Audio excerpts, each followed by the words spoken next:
Երկու օրից սեպտեմբերի 21-ին խաղողի մթերումը կսկսի բերքի ամենամեծածավալ գնումը խոստացած Երևանի Արարատ գինու կոնյակի օղու կոմբինատը։ Արմավիրի ու Մասիսի ընդունման կետերում նոյն այս տարի միտքը ձեռք է բերելու նույն կիլոգրամը 150 դրամ գնով, վճարումը կատարի կանխիկ տեղում։ Թե խաղողի ինչ ծավալ են գնելու պարզ կդառնա այգեգործների և ձեռնարկության սեփականատեր Գագիկ Ծառուկյանի վաղը Արմավիրում սպասվող հանդիպմանը։ Ժամադրությունը նշանակվել է այն բանից հետո, երբ 5 տոննայից ավելի խաղող չընդունելու որոշ գինեկոնյակագործների վերաբերմունքից զայրացած Արարատյան դաշտի մի շարք գյուղերի բնակիչներ այսօր փակել են միջպետական մայրուղին։ Բողոքի ակցիայի մասնակիցները ցրվել են Սերգո Կարապետյանից վերջին հատիկ խաղողի մթերման մասին խոստումը նորից լսելուց հետո։ Ըստ գյուղնախարարության տվյալների խաղողագործների առաջ այս սեզոնին դռները պետք է բացի 18 գործարան։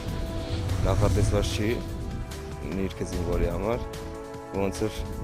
կարոտ են մնում։ Զինվորը քաղաքից լինի, խնձոր վարունգը շուկայից գնաց ընտանիքից, թե գյուղի սեփական այգու բերքից ձանձրացած բանակում պարզվում է միրգ բանջարեղեն է ուտում միայն տոներին կամ երբ ծնողներն են տուլիկ տնական ուտելիքով լի կապոց ուղարկում։ Ծառայության հաճելի այդ պահերն ավելացնելու նպատակով Արարատյան հայրապետական թեմը «Մենք մեր զինվորի կողքին ենք» ծրագրով Սալոր դեղցից մինչև ձմերուկ պոմիդոր է տարել այս անգամ Սիսիանի Զորամասի ու Զանգեզուրի կայազորային հոսպիտալի տղաներին։ Արարատի մարզը ձեր թիկունքին է կանգնած, վստահեցրել են լավագույն բերքը բանակին կարգախոսով Սյունիք գնացած հյուրերը։ Նույնիսկ մի լավ բառը, մի լավ խոսքը, մի լավ ժպիտը դա արդեն ջերմություն ու կյանք է հաղորդում զինվորներին։ Հնդկաձավարի փլավ, թեյով պաշտպանության նախարարը նախաճաշել է Դիլիջանի Լեռնային Հայաստանում ուր ստուգելու էր գնացել առողջարան մինչ պայմաններում է կազմակերպում զինծառայողների ու նրանց ընտանիքի անդամների հանգիստը։ Կոկիկ ճաշարանով ու ցեխաբուժության, մերսման, ֆիզիոթերապևտիկ սրահներով, նաև լողավազանով կահավորված մեկ մասնաշենքով չպետք է բավարարվել հանձնարարականը,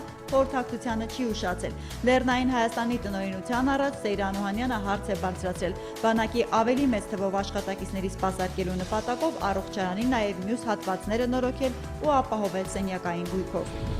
Երևանում տեղադրել ենք մոտ 100 վերելակ։ Խոսքը չինական Կոյո ընկերության վերելակների մասին է, հենց դրանք են վերև ներքև անում սոցիալական բնակարանաշինության ծրագրով Երևանում կառուցված նոր շենքերում։ Հայկական շուկայում 9 տարի աշխատելուց հետո Կոյոյի ղեկավարությունը թարմացրել է այստեղ վերելակի ու շարժասանդուղքի գործարան բացելու ավելի վաղ արտահայտած իր մտադրությունը։ Հաշվարկել են $5 միլիոն ներդրում ու տեղում արտադրվածը 13%-ով էժան կլինի ներմուծածից։ Ապրանքը կվաճառեն հարևան Իրանում ու ԵԱՏՄ-ում։ Արտադրական բիզնեսի համար Կոյոն գործընկեր է ընտրել ներկայիս առևտրային ներկայացուցիչ ADA Tech ընկերությանը։ Հնարավոր է Սպիտակում վերելակների հին ձեռնարկության տեղում հիմնեն նոր գործարանը, առայժմ չեն հրապարակում։ Մինչև 2018 թվականը կհիմնենք վերելակաշինական գործարան։ Գագիկ Ծառուկյանը որևէ կապ չունի Հեցի գնորդ Լեորմանդ Հոլդինգս Լիմիթեդ ընկերության հետ եւ երբևէ ցանկություն չի ունեցել ձեռք բերել էներգետիկայի համակարգը։ Մամուլում հրապարակված լուրը հերքում է գործարար падգամավորի գրասենյակը։ Քանի դեռ հայտնի չէ ում է վաճառում Ինտերրաուն մերելցանցը, լրատվամիջոցներին մնում է կռահել թեկուզ եւ բացառման մեթոդով։ Հրապարակված Լեորմանդի հնարավոր 4 փայատերերից առայժմ միայն Ծառուկյանի թիմն է հայտարարել, որ այդ գործարքի հետ կապ չունի։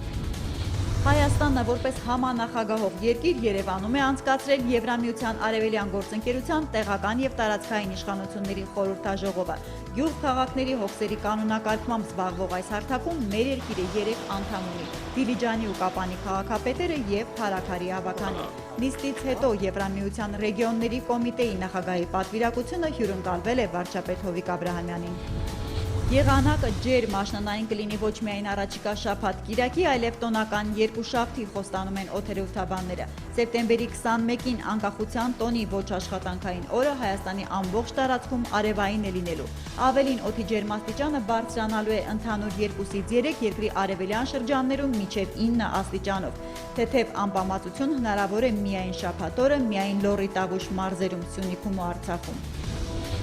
Սեպտեմբերի 18-ին Nasdaq OMX Armenia հարթակում արտարժույթի առավաճառք չի իրականացվել հանգստյան եւ տոնական օրերի համար տարադրամային շուկայում կենտրոնական բանկի սահմանած միջին փոխարժեքները հետեւյալն են։ Թանկարժեք մետաղների համար էլ Արչին բանկն առաջարկում է հիշյալ գնանշումները։